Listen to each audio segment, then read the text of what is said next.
Welcome back to the Peruvian Waltz podcast. I'm your host Brian Birdie, joining you from Lima, Peru. A day later than I was hoping, but we have to comment in time for our guests and our panelists. I'm here. Firstly, a returning guest, Brian Valdivia, who doesn't seem to have his camera on. I'm not sure what's happened there, but no worries there. How are you, Brian? I'm good. I'm good. A little bit, sad about the game that happened on Saturday, but feeling positive about tomorrow. All right. As always, I'm joined by Peter Galindo in Toronto. How are you, Peter? I am well. Same feelings as Brian, as I'm sure every single Peruvian listening to this felt. It was a tough one on Saturday, but again, with this World Cup being incredibly strange, I think everybody should feel optimistic about the game on Thursday. And lastly, Christopher is here, which I had a feeling he was going to surprise us from Russia, but he's actually from his home. How are you, Christopher? I'm doing well. Yes, I too wish that I was in Russia supporting my national team, and I too feel sad about what happened to us on Saturday. But I think that this team has shown that they are resilient in difficult times, and I do hope for the best. And I'll be watching at 6 a.m, my local time tomorrow, so that's going to be an early morning for me. The match is at how is it 6 a.m? The match here is at 10. I mean, you probably think of Denmark, Australia. That's the early match. Are you sure? Yeah, I'm sure. Peter, Yeah, it's at 11 Eastern, so that would be 9 a.m. for you, my friend. Yep. So I was looking up for that match because that match is going to be important to us. Right, that one's going to be important regardless. Now tomorrow, I'm going to look. Tomorrow we're all Australia. Tomorrow we're all Australia. I'm going to say that. Sure. If Robbie Cruz starts, I'm going to lose all faith. So I'll say it that way. Okay, well, this is not an Australia pod. This is a Peru pod, and we're going to get started. So I guess to begin, we can talk about just the Denmark game in general. What was the disappointment other than losing? What were the high points, and etc. I'll let Peter start first because he hasn't been on in a while. So, Peter. No, I have not. So it's nice to be back and to be able to actually rant about this with people who care. So I guess first of all, I mean, trust me, work is a very sad place for me when I'm talking about Peru. So, look, the first positive I think is that, at least for me, entering the tournament, I thought the one factor that could go against Peru are sort of pre-World Cup nerves. You look at all the build-up to the match, the excitement, the understandable excitement, because let's be honest, when you haven't been to a World Cup in 36 years and you're in a football mad nation, that kind of comes with the territory. So you kind of wondered how would the players react to that. And to their credit, from start to finish, even after Christian Cueva missed the penalty, I mean, he reacted very strongly in the second half, and the team played very, very well. Yes, there were some missed chances. I don't think they took enough quality shots, which I wrote about on the website. If you haven't checked it out, check it out because great piece. I recommend it. Thank you. And Brian, he'll be back in a second, I'm sure. I'm sure.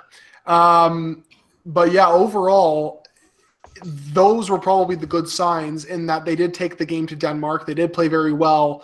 Maybe outside of, I would say, a combined total of 25-30 minutes in the game. I'd say the start of the second half was mostly Denmark up until the goal from Poulsen, and maybe the middle 10-15 minutes of the first half. Other than that, Peru pretty much controlled the rest of the game, and I think that was positive. And look, this is the World Cup. This is football. When you have such a small window in a tournament, you only have 7 games from the start to the final.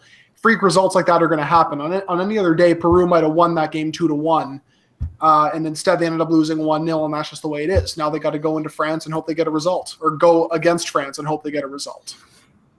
As this is pretty much sums up my thought on the match personally. As Frieza once said in Dragon Ball Z, it's not always the strongest one who wins. Sometimes it's the smartest, and that's what Denmark were.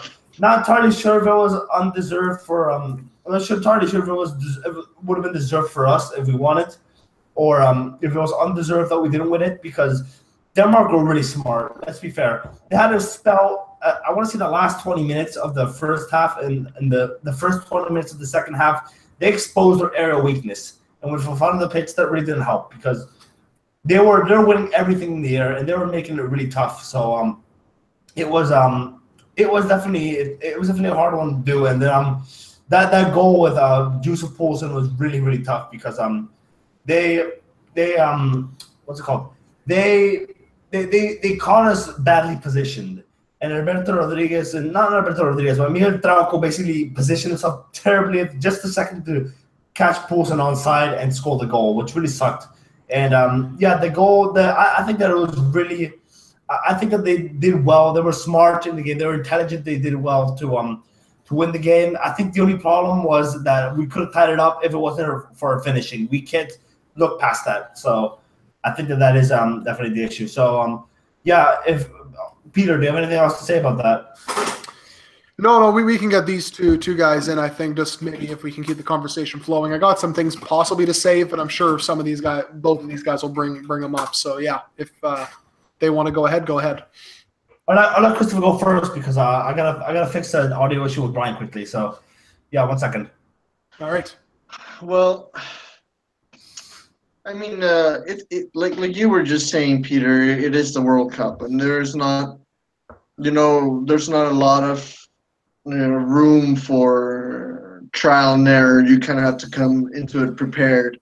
Now, since we established the 3-point rule in the 1994 World Cup, I think that I have never felt that 3 points have been so unfair. Honestly, like we did not deserve to go away from that game empty-handed. They scored a goal. I think they got a little bit lucky in the way that happened. Unfortunately, it is, it was a serious flaw from our part. But my goodness, we played the rest of the game in their half, and it just feels so. I mean, even now, I can't believe that we weren't able to get that ball over the line. I think that, like Brian said, I don't know if maybe it would have been fair for Peru to win. I think that, if we're really gonna try to do justice here, sharing the points maybe would have been a good option. Would have made things interesting for sure in the group especially. Now I do think that Gareca has unfortunately shown us that he is human, right? I think that we got used to Gareca being a demigod for a while and always knowing what the right thing to do was. And I think that it was a mistake not to have Paolo from the beginning. I think Paolo should have started. I think if Paolo had started, that could have made a huge difference, especially in the first half. And having him so late in the game helped a lot, but there just wasn't enough time, and so unfortunately I did have a few friends online and whatnot just start cursing Gareca, and here we go again, and Classic. everybody being negative, Yeah. right?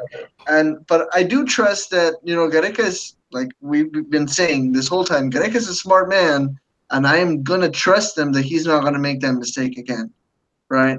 I think that Paolo needs to start, especially against France. Right? I think that Paolo should have started. Gareca's a smart man. So hopefully things will get better for us. I think that. Other than that, the team played very well. Out of all 5 South American countries, even though we did lose.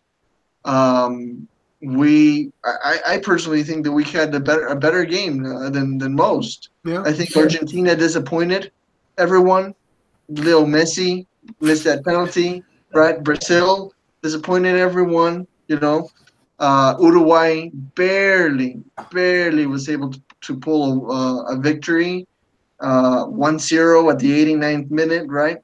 Honestly, Peru fought hard, played hard, but unfortunately did not get the result that we were looking for, which worries me about all of that worries me about South American soccer in general. But yeah, I think I am optimistic after seeing also France and their performance against Australia.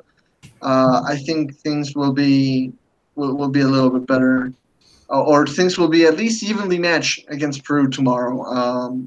Yeah, I'm fairly optimistic that this is going to be a tough game. We're going to be looking for quote unquote a miracle, and I mean, yeah, I think anything could happen. I wanted to get in on the talk about Paulo Guerrero, who has come in at halftime and he completely changed. Not at halftime, but he came in like 20 minutes into the second half and he completely changed the game. You could see his aerial presence and also his presence in the box, his hold up play was a lot better in Jefferson Farfan. I completely agree with what Peter said about 2 weeks ago, I think, where he said Peru were nowhere near as good a side with Farfan as they are with Guerrero, which it was clear and evident in that match. And I think he has to start against France. Before we go over to any other doubts about what we said, Brian is back. We fixed the audio issue. So, Brian, what do you think of this match? We want to hear some of your thoughts. Well, Peru definitely had the chance to win it. And I understand why Gareca didn't put Guerrero, because if you saw the game against Saudi Arabia, I mean, he scored, but he wasn't completely fit, and I get why he didn't play him, and I totally agree with him. I'm not gonna turn my back on him right now because he's one of the smartest coaches in CONMEBOL right now. Yeah, and I was telling a few people before the match that I trust Gareca's decision to not start Guerrero because, I mean, it just shows you that it's not at all in essence a profile to him. I mean, you look at Sampaoli, who you could argue Caballero starting over Armani because he plays for Chelsea. Then there's another example where Insansi doesn't start over Pogba because Pogba is a higher profile player, because I personally think Insansi is a much better player than Pogba myself, and at least more consistent anyways. But I always look at that profile essence, and I think that Gareca's managed really well in his time here. And I think I trust his decision to not start Guerrero, but he has to start in the next match because all this trouble with trying to get his ban reduced and he won't even start in the World Cup, that would be ludicrous. But I think that the first match, I'm cool with it. But second match, I think he has to start because he's built the match fitness in time, and I think now he's got to get to playing time now. So, Peter, Christopher, Brian, if you guys have anything else to add, I guess we can move on because there's actually something else I wanted to say. But if you want to jump in, let me know. Well, oh, sorry, Brian. You can go ahead. I just wanted to point out, even though how Peru missed the penalty at the 45th minute, it did not like kill their momentum. They came the second half, and pretty much the whole second half was played at the Denmark side. And that's something that we haven't seen in Peruvian national team in years. At least I haven't. Because usually you miss something like that and the team just goes down and you end up losing 3-0. I've seen it happen before. But I'm just glad how the team is playing right now, And Peter, what did you want to say? I do want to double down on the points Brian made about Paolo, because before the game I was thinking, well, that's a bit strange for the reasons that, I mean, he is important to the side, he is the captain, all these other factors.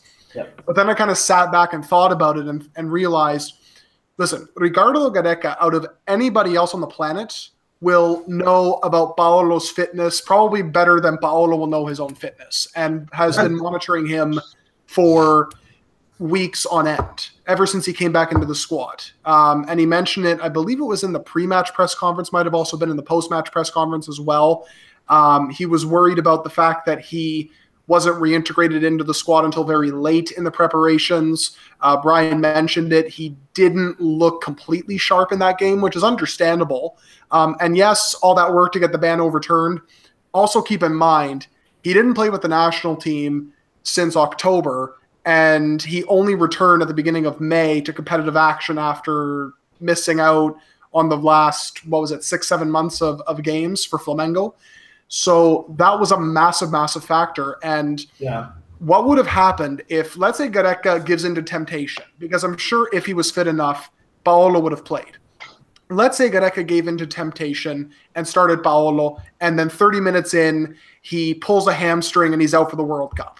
Then he would be absolutely vilified for starting him because he wasn't up to match fitness. Or just that, all right, well, now Peru is screwed and our hopes are over. So I think he was looking at it from a viewpoint of, let's rest him for this first game, maximize his longevity for the rest of the tournament.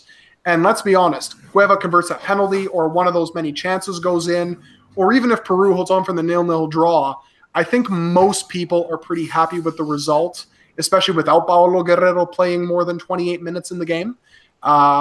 So I think the narrative changes no matter what. And I think Gareca, at the end of the day, made the right choice for the betterment of Peru throughout the rest of the tournament. Yeah, I don't think Gareca made any flaws with his picks. I wasn't saying he should have started. I was saying that I think that he did a good job to not get into the profile temptation, like the Armani and Caballero comparison I made, the Pogba and Santi comparison I made, that sometimes seem to be winning over the managers these days. But there actually is a very good question we received, Peter, from Abel Gamarra, which kind of segues on to our next little bit that I think we should mention. So, Peter, why don't you read the question? The one about the press. Okay, for sure. So, yes, Abel Gamarra at Abelanda81 on Twitter asked us, how do you think the fan base and journalists will react if the worst-case scenario occurs and Peru is eliminated versus France? Will negativity towards the national team start creeping back in? I mean, I don't know if you guys might agree with that or if you might have a different point of view, so I'll throw it over to you guys before answering. I think yes, it's going to go creep back in because the last few years have been completely negative. I mean, there's always optimism before a match. I mean, whenever you go onto Peruvian Facebook pages, they're always predicting unrealistic results, like winning out Brazil 3-0, for example. But the thing is, negativity will creep back in because you got to remember a lot of these people are bandwagoners. They're not. I mean, I'm not trying to criticize anyone, but there's a lot of people that are bandwagoners that are just following the Peruvian national team because they're being patriotic. So I think that the big issue is going to be that I mean, just think about how much negativity they're giving to Cueva, Gareca over the past few days about the missed penalty or they're not starting Paolo, etc. I mean, if we think about that, I mean, how can we not think that there's not going to be negativity if we get eliminated versus France? Let one of you guys go. I think that obviously there will be negativity because right after the wound is fresh, that's when it hurts the most, obviously. And I think that something similar will happen to what we saw during the match with Denmark on Saturday, where probably about the first 24 hours, everybody was very, very mad. Either mad or sad or angry or, I think none of us knew how to really deal with our emotions as individuals or collectively. And after that, after we kind of gave it 24 hours, things started, like the fact that we even made it to this World Cup is a miracle, okay? Yep. To me, the fact that Peru made it to this World Cup is almost as big of a miracle as Leicester winning the EPL. Let's be honest, right? Mm-hmm. So therefore, I am just glad I'm in the tournament. I want to see Peru go through, right? But I think that there is enough people in the media that will be able to handle this just right, so that even though there is that segment of the population that will be negative and that will want to destroy Gareca and, destroy all the work that we've done in the last few years, I think that will be the initial reaction. And then after that, we will see something more subtle. We will see, maybe some changes that might need to be made, little tweaks here and there. But obviously, I think, or I want to believe that Peruvian society has evolved a little bit more and that they are a little bit more grateful and more appreciative of what this team has been able to accomplish. I certainly hope so, because they're always so negative about everything. But anyways, the reality is, I'm sorry, don't mean to cut you off, but the reality is that we haven't had a situation like this in 36 years. Just like we haven't been in the World Cup in 36 years, the stakes have never been so high.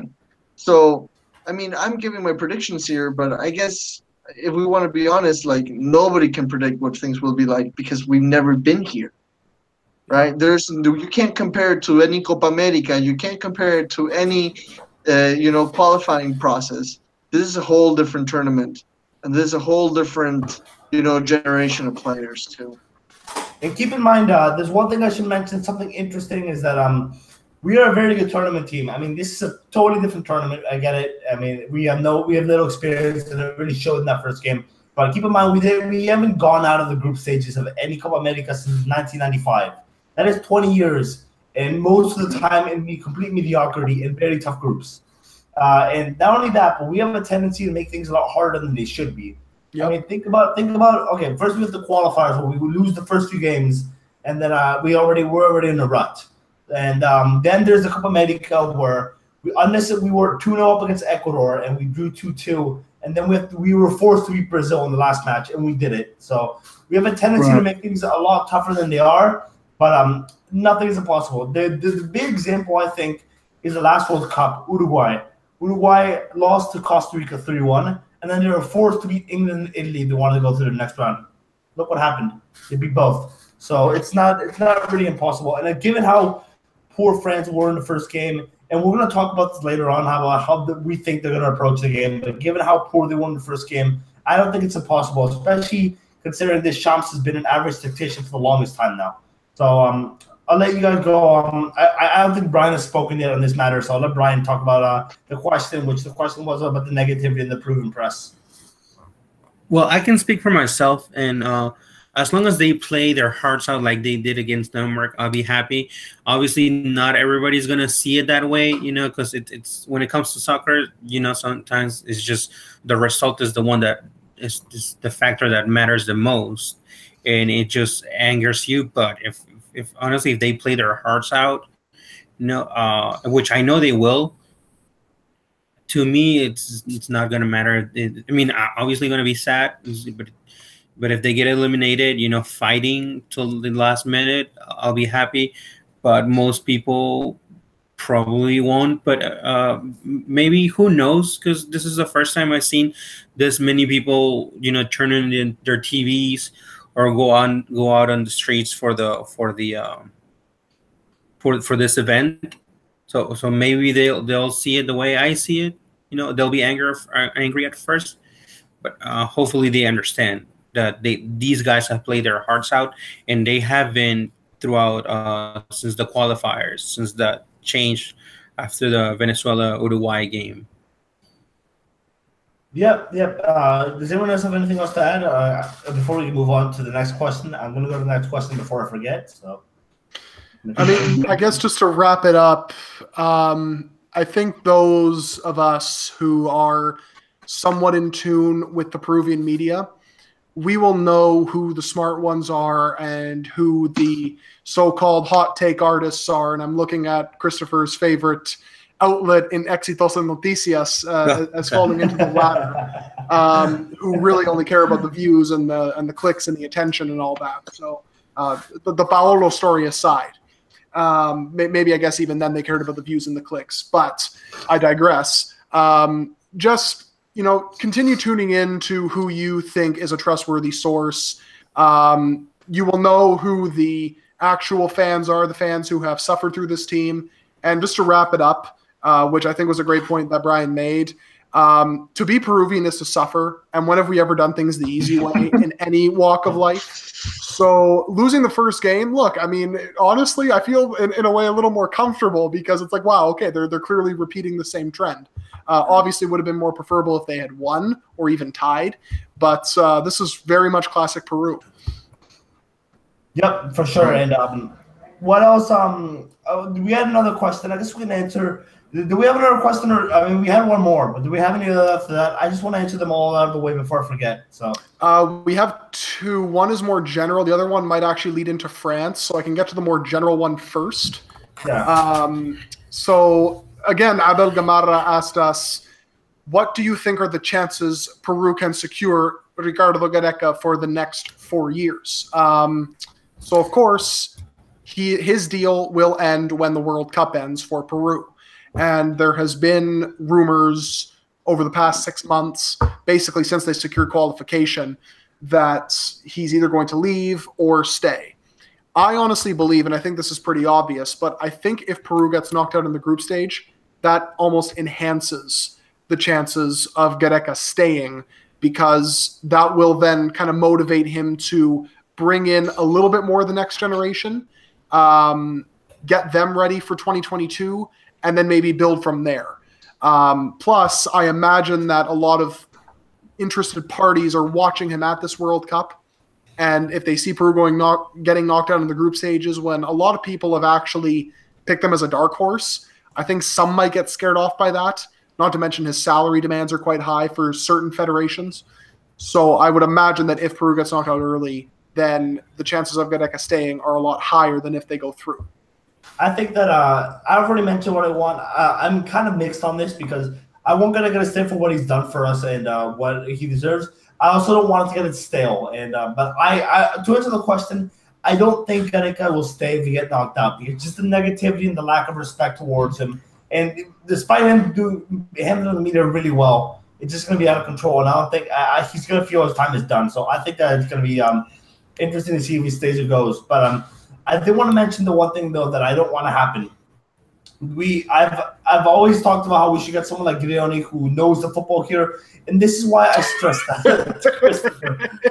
I was waiting for you to bring it up. I was so sure that you were going to bring up. Okay, no. But this is why I'm not talking Grioni in particular. Someone like Grioni Reynoso, someone who's managed here, and this is why I stress this. If we get a manager like Bielsa, a manager like maybe not Sampaoli because he's managed here, he kind of recognizes him, but let's say a manager like Bielsa. The chances of him calling up a player that shouldn't be on the team, I'm looking at you, Carlos Zambrano, are quite high because Carlos Zambrano plays for Dynamo Kiev. You look at that on paper and it's like, okay, let's go watch this guy. And you know what? The chances of him coming back on the national team are quite high. And same with Cayenne, same with maybe not Pizarro because he's really old now, but just that that's the kind of thing I'm worried about. Someone who's not familiar with their football, doesn't want to call up any Peruvian players and not continue the process and let it stagnate, it's not going to help us at all. I mean, I'm not saying a new manager like Bielsa is not going to call up someone from the local league, but the chances of that are less likely because he doesn't recognize the football. The work's going to be a lot harder for him. So I don't think that I really stress that if Gareca goes, then we have to hire a local manager, a manager who's managing in Peru. I won't get any, but if there's someone else that can work, and then go for it. I just think he's the best possible choice. But that's my opinion, my silly opinions aside. I don't think that we should get someone like Bielsa, someone who's not worked in Peruvian football ever. I mean, Mexican fans go about Bielsa. At least Bielsa has worked for Atlas at one point, so that's different. I think that Peru in the World Cup has raised their stock. I think that we're no longer probably compared to Haiti and Bolivia and Trinidad and Tobago. You know, I think that people are starting to see us as a country with potential. And because of that, talking specifically about Gareca's career, I don't see him going to Venezuela, for example. I mean, that wouldn't be a step up in his career. I think he's at the height of his career. He's at the peak, right? And from that makes it so the options of teams that would want him as a manager are narrower. I mean, there's not as many options really, because a lot of the options that were probably possible for him 4 years ago are things that are like Peter said, are options that would be out of their price range. I don't see him going to Bolivia, for example. I think that would be dumb for him. I think he personally would want to go, if he left Peru, somewhere even better than where he's at right now. And I think there's a perfect chance for him to do that if he wanted to. So, but because of that same point, then I think that also creates better chances for Peru to retain him, because I don't think that there's a lot of other countries that are above us or in similar situations that would need a coach like Gareca. And so therefore, I think he's going to stay. I think that I understand the whole idea of things getting stale, but it's not about being stale. I mean, look at Peckerman, look at Joaquin Lowe. I mean, look at Oscar Washington Tavares. People have stayed more than 5 or 6 years in the I do same. think Peckerman has got a bit stale, though, to be fair, but I agree with the other two examples. But I think Peckerman knows that after this World Cup is over, it is time for him to go. I think everybody in Colombia, like 2 years ago, you could have asked him and said, "This is Peckerman's last World Cup," right? And I think we're not to that point yet. Go ahead, Brian. Yeah, Due to health issues, I'm pretty sure that Oscar Washington Tavares will coach Uruguay until the end of the World Cup. I don't think he will stay any longer. Mm-hmm. But Grecia will definitely have options after the World Cup. Yeah. Chile just signed Rueda, but if Colombia fires Peckerman and Argentina fires Sampaoli, depending on the results at the World Cup, he could easily move there. They have the money to pay him. They have the players. So it's too soon to tell. Definitely, mm-hmm. I will at least. I would love to see Gareca at the Copa America 19 in Brazil. Definitely, at least till then. Yeah. I mean, if he wants to leave after that, that's fine. Because after that is just another 3 years of qualifiers.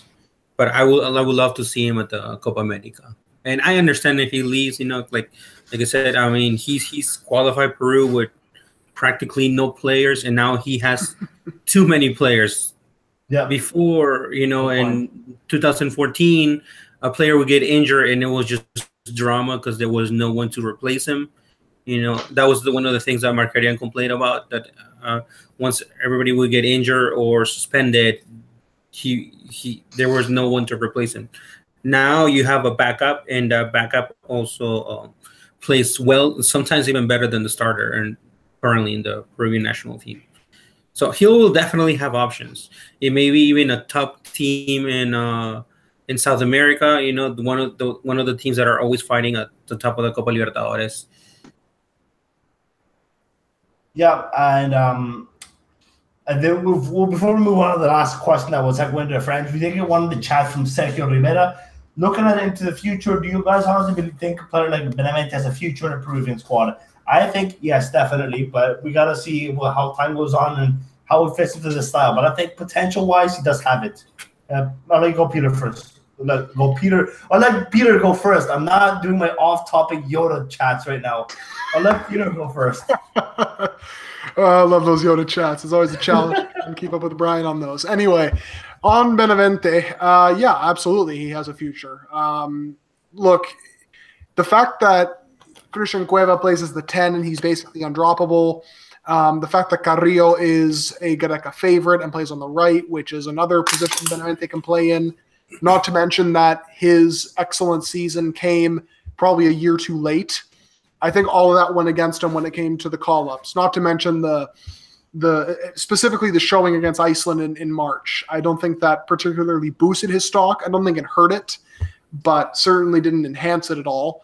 I think he'll be included, though, after this, especially if, at least according to reports, he ends up getting the move abroad that he has been linked to. I know Wolfsburg has been linked to him. They're now safe in the Bundesliga for another season. They're going to try and enhance their attack. Borussia Dortmund apparently has him on his scouting list, but I doubt that he would probably go there. But if he gets that sort of a move and he ends up shining, yeah, absolutely. He could end up being a regular call-up again. Brian, I'll let you go next. I've already said my piece. Yes, it all depends on his performance. And Gareca stated before that after this World Cup, it's everything's going to start back at zero. I don't know if that means that he'll start calling Zambrano or Alexander Cayens, but hopefully not, because I think we're fine there. But yeah, definitely, Benavente is young. He's playing really, really good in Belgium, and after this World Cup, this is going to change for every Peruvian player. They're going to be taken more seriously. I mean, we saw it during the qualifiers. Half the team went abroad to Mexico and other countries. All right, and Christopher, before we move on to the last question, I'll let you go. Mm-hmm. Yeah, it's well, talking about Benavente, talking about just the future, what's going to come after this World Cup. I did find it awesome. I had a coworker. Okay, he is American through and through, and he comes up to me and he says, "How did Cueva missed that penalty? And I was just like, I mean, that is an interesting question, but at the same time, I was just so surprised that he knew who the heck Cueva was, right? He was the party boy just like 3 years ago, and now like some American friend of mine that watches nothing but MLS is asking me who Cueva is. I think that's an accomplishment, right? Talking about Benavente, yes, I think he will have a place in the national team. Everything does start again at zero, like Brian just said a second ago. I mean, we also need to start looking into who are the players that are probably gonna be playing their final matches during this World Cup. I think Paolo, Mudo Rodriguez, Farfan, obviously, who are part of that 1984 generation, might make it to the Copa America next year. But other than that, we're gonna have to look for some replacements there. I don't see Zambrano coming back anytime soon. Please don't come back, Zambrano. But the rest, I think the rest is up for grabs, and I think that Gareca is going to be excited if he stays to form a new team for the Copa America for sure. It'll be an interesting one to watch. Now, Peter, let's read the last question before we can move on to France. Yeah, I guess technically this might lead into the France conversation because it's a question about sort of who's going to start, who should start, that sort of thing. So Nick Forsman at Matt Murr 24/7 asked, actually stated, in my opinion, Jefferson Farfan should sit on the bench and it should be Paolo, Cueva, Flores, and Carrillo in the attack. Farfan would be great, fresh from the bench. I love Farfan, but I feel like Flores and Carrillo on the wings is a must. Cueva over Farfan at the number 10 position. Your thoughts? Yes, and it looks like that might happen as of the last update from training today. There was no Farfan in the 11. Carrillo was rested as a precaution. I believe he has a minor injury. And Andy Polo ended up starting on the right in place of him. But basically the attack would be at this point just exactly that. Paolo up front, Cueva in behind him, Flores and Carrillo on the wings, which I think personally is what Peru should go with. Because I think Farfan will be a fantastic addition off the bench, as he mentioned. What do you guys think? Yeah, I can't disagree with any of that. I think that the lineup has to be the same plus Aquino and for Tapia because Tapia is probably not going to play. No. So I think that's got to be the lineup. I don't really have much to add, to be honest. I have some thoughts on France rather, which I'll let Brian and Christopher go first before I go on what I don't want to see from France. And Christopher, you can go first. No, I don't have much else to add either. I think that I think Paolo is the right choice. I think it's time for Paolo to shine, right? I understand the whole Aquino thing. I think Tapia needs some rest for sure. Other than that, I think it is what it is. I don't think that we're going to see any other variations. And Brian, how about you? No, I would play Farfan and Guerrero, and Carrillo and Cueva, and I'll let Gareca decide whether he wants Yotun or Flores next to Aquino. But I would definitely play from start, Guerrero and Farfan. We cannot give ourselves the luxury of having one of them in the bench. For years we've been saying that Guerrero and Pizarro couldn't play together, and now people are saying that the same thing about Farfan and Guerrero. No, they have to play together. They've been playing together since they were 10 years old. All right, and now as for France, I do have a few thoughts on France. There's one thing I'm worried about, and it looks like it's going to happen. Olivier Giroud. It looks like I don't think he's a fantastic player. I think he's a very solid and very correct player. I wouldn't call him world class personally. But there's one thing that I'm worried about. It's the tactical influence he offers to France. Deschamps is quite an average manager in my opinion.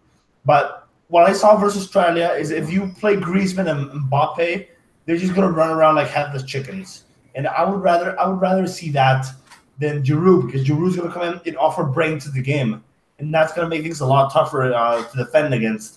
So thankfully, there's a few other mysterious things that they're gonna play, like Matuidi. I think it was left wing or right wing. I can't remember. On the left. It was really weird. Pogba in midfield too, which, as shown at Manchester United, does not work. So there's a few things to look forward to, but Giroud starting does not fill me with confidence. I don't think he'll win a lot of headers in the air just because Alberto Rodriguez is, like I said, he can beat Michael Jordan in the air. But I do think if we're just talking about the aerial game in general, I think he's going to offer a lot more than we think he is. Peter, what do you think? Well, I do agree that Giroud starting will benefit France more because, as we saw with Antoine Griezmann at Atletico Madrid, before Diego Costa was eligible to play in January, Griezmann's form was not necessarily the greatest because Simeone was trying to find the perfect strike partner for him and sometimes would just play him up front by himself. And you saw it just didn't work. He was constantly trying to drop deep and kind of bring others involved. And you saw that against Australia and in the select friendlies where Deschamps deployed a 4-3-3, that Griezmann could not really operate by himself, and he almost ended up kind of roaming away from his position to try to gain influence. With Giroud, because there's a reference point up front, also don't forget the aerial presence, which I'm sure is going to be crucial. With that, he now has someone to play off of. And Deschamps now, it looks to me at least, has kind of realized, I'm going to prioritize Griezmann's strengths and not prioritize Paul Pogba's strengths, because the 4-3-3 suits Pogba a lot more than Griezmann. And with Pogba dropping into the midfield too, his defensive traits, or lack thereof, will be exploited. And I think that is why, whether it's Farfan or Cueva or whoever starts centrally, I think that's going to help them. Yes, N'Golo Kante almost acts like two midfielders at times because he covers so much ground. But when you have someone who maybe can't be bothered to defend at times or just can't defend very well, then I think that benefits them. But yeah, certainly a great point. I think if Giroud starts, it doesn't necessarily help Peru's defense at all. Yeah, and what do you guys all think about the defense?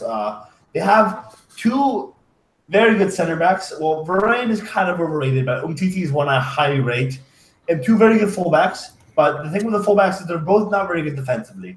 I'll let one of Brian or Christopher go first. What do you guys think of the defense overall? Do you think it's something we could run at? I actually just saw the last 10 minutes of the France-Australia game, and I haven't seen any of those players played in Europe. I mainly watch Peruvian soccer. So I'll let Christopher go. Yeah. Well, I was actually going to comment some more on our defense, because just so confidently. Just because I also wouldn't call myself an expert on French defense, but I was thinking a little bit about Mudo Rodriguez. I think Mudo Rodriguez is, I mean, he's great, but he did see a little worn out. So that just made me think if maybe this game against France, we would probably see him getting traded off for Araujo or Santa Maria after a half or so. I think that could be something interesting that could help us refresh our defense. Well, it all depends on how the game goes too. But if there was anyone that, other than Tapia, that kind of worried me in the game against Dinamarca, it's just that Mudo Rodriguez just looked really worn down, and I think that that can be dangerous against France. I do think that Beto Rodriguez has managed to. Well, I kind of say this loosely because he gets injured a lot, of course. But I think that he has managed to be worn out at times. I mean, performance-wise, when he gets worn out, he doesn't seem to decline too much. The one that kind of worried me is Ramos, who looked very, very shaky against Denmark. And I think if there's anyone we're going to replace, it's going to be him for Araujo Santa Maria. But I don't think Gareca will do that. So, what do you guys think? Well, on the initial question about France, I do agree with everything you guys did say, that I think the Ramos Rodriguez thing is going to be interesting how they manage that fitness, because I think both are valid points. In terms of France's defense, the center backs are very strong. The fullbacks are interesting, though, because Lucas Hernandez, to me, is very, obviously he comes from the Simeone school, right? So he's going to be a very astute defender, and he showed that basically whenever he's come in and played at left back for France. And I think that might lead to less attention paid to the right side for Peru, so maybe less of Advíncula and Carrillo on the ball, and hopefully, which I wrote about in my piece on the website, more action on the left side for Peru, because as good as Benjamin Pavard is defensively, he's not very eager to get forward.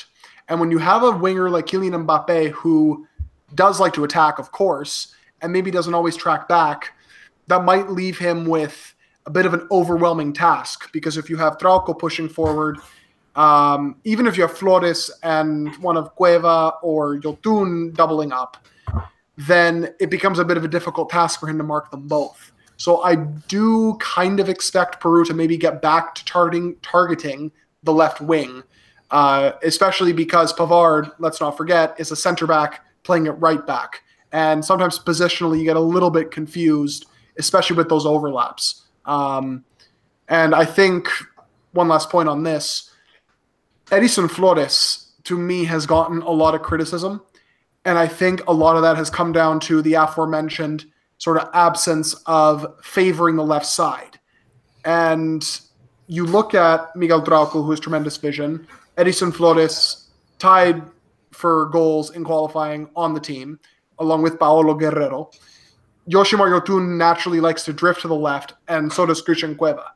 So that's your dominant side. I feel like if the opportunity calls for it, you have to use it. And I think that this might be the right time to do this, because I feel like Peru might play a more Denmark-like role in them having more space on the counterattack compared to the first match against Denmark. Keep in mind that about I think 46 of Peru's goals came from counterattacks, and that's going to be the key against France, I think, because they're going to go with all they can, I think, especially with given their predicted lineup. So that's going to be an interesting one. I guess before we end the pod, there is one more question we have to ask, and it's something I saw earlier today, and that is the stocks and the rising stocks of these players. Right now, the main talking point is André Carrillo, who obviously plays for Watford at the moment, and right now he is being linked with 4 clubs. One is a WTF option, Leeds United. I don't know why they were linked. It's the Bielsa effect. Bielsa, yeah. I don't know why Carrillo would consider going there. Al Hilal, I can see why he would consider going there, but it's not good for his career. Let's be fair. And then Everton and Chelsea. My thoughts on Chelsea. No.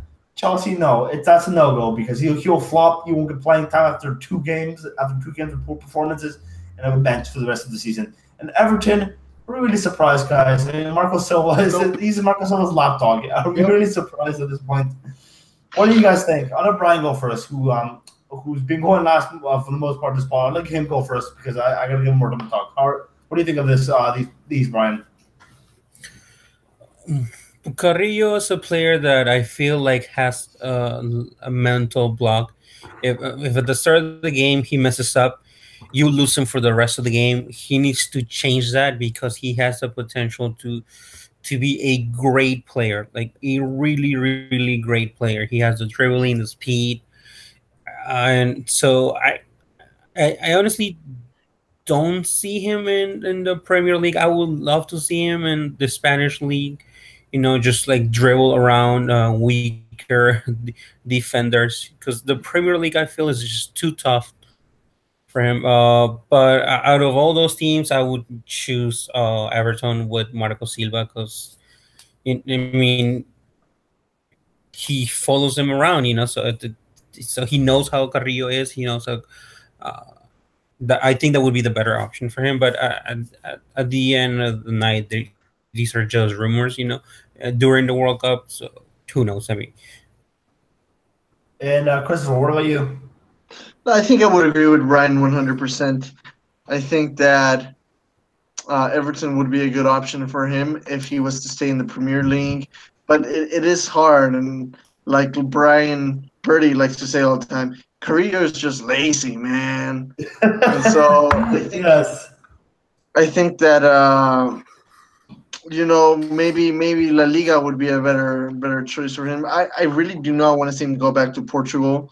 And just like last week, most people were saying that his loan period with in England was going to be over and that he was going to be returning to Portugal. But I don't think there's a spot for him there anymore.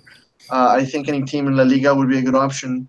But especially, I mean, if looks like the offers are coming from England, then yeah, I would agree that Everton's probably the best option for him out of those. Sadly, it does seem like he's going to stay in England, and I do want to say I saw one of the headlines from, I think it was Football London, and the Watford fans were all like, "What was this Carrillo during the season?" And it's like that's what we're saying. That's what we've been saying. He's talented, but he's lazy, and that is the truth. And Peter, before we end the pod, okay, let's get your thoughts into this and what you think of the 4 clubs. Well, I do believe that if Marco Silva had not made a big fuss about wanting to go to Everton in the middle of the season, and Watford's form didn't drastically go down a cliff, then I think that Carrillo would have enjoyed a more consistent year. So I think going to Everton, where I think Marco Silva will be given more time, there's more resources at Everton, et cetera, he'll be playing with a better squad of players. I think that would be the ideal move to make. But then after that, I mean, come on, man, you got to cut the cord. You got to let Marco Silva go. Just after that, if you find form, go to another team. It's time to move out of the nest, man. It's after that, enough Marco Silva. You got to carve out your own path. Okay, yeah, that's a good way to put it. Enough Marco Silva. Okay, so that's going to end the pod. As always, my Twitter handle is B_Bertie98. Peter, what is yours?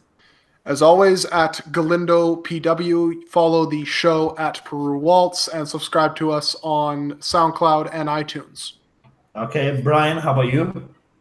Mine is at Brian, BRYAN, VALD 1904. And no, it makes sense because you're more than 100 years old. I'm just kidding.